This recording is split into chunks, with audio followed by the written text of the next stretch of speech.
We need to talk about something interesting.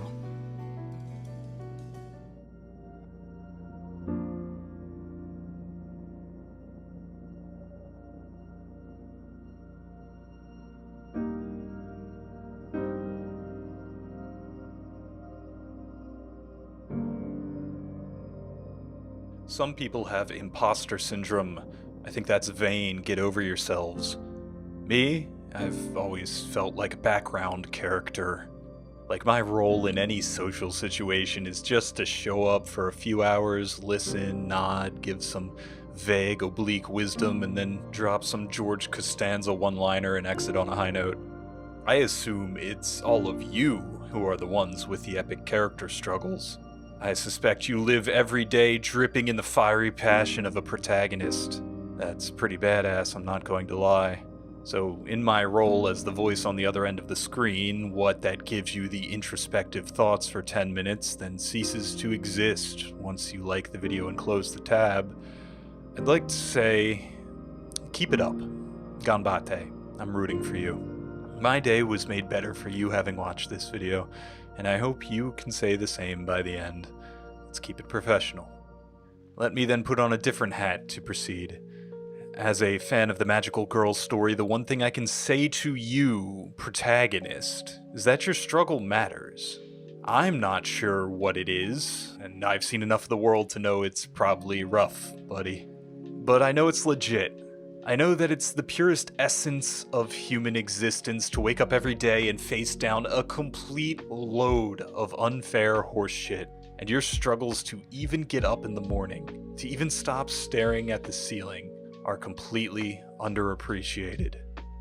I won't ever know the specific composition of the shit you have to wade through to actualize yourself, what barriers you have to pierce through just to live, how badly you fucked up the world, and vice versa. Remember, I'm just a minor character to 6,000 other people. But then again, I don't suppose the specifics of that even really matter. It's all just plot at the end of the day. Obstacles contrived purposefully for you by an unjust God in his heaven. I know in the moment it doesn't feel like it. Nobody ever considers their life a drama or a tragedy or a romance as they live it. But as an outsider, a minor character popping in for a heartbeat of your story, all the details are lost to me, but I can see your passion.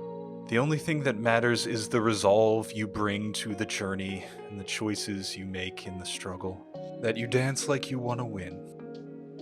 Okay, I'll stop, I promise.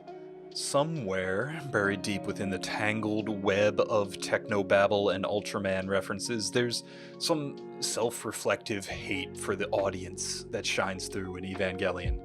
Maybe not at first, maybe not overtly, or perhaps it always was there, just hidden behind the self-hatred that the creator god infused into his creation.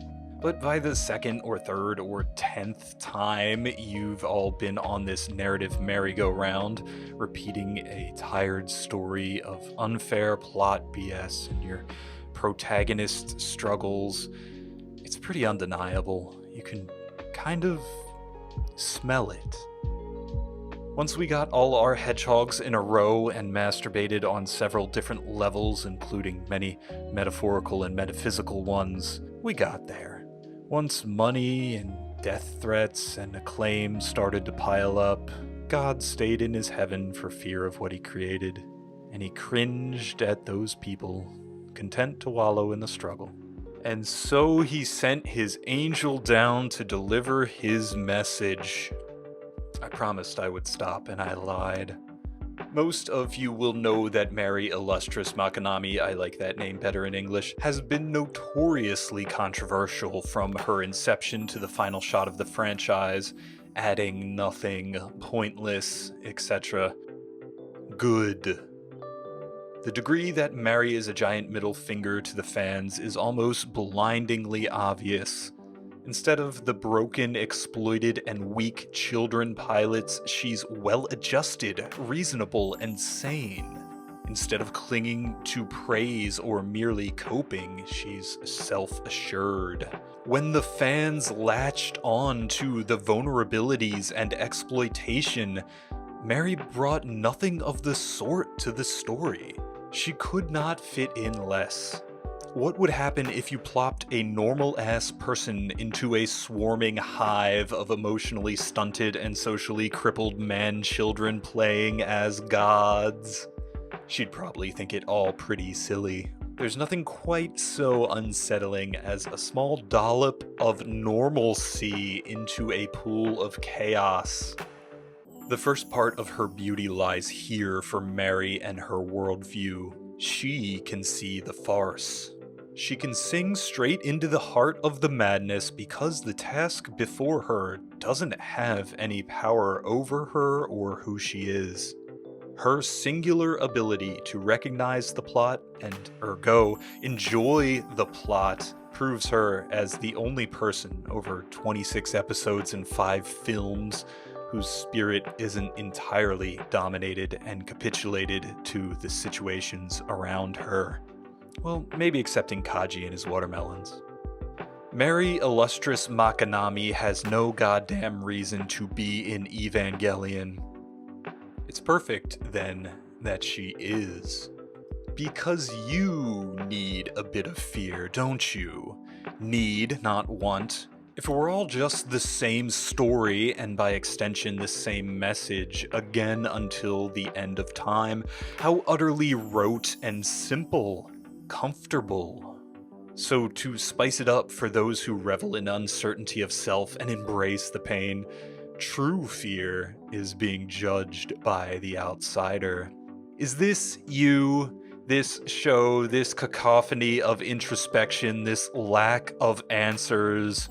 This show sits at the center of your 3x3 and defines your worldview?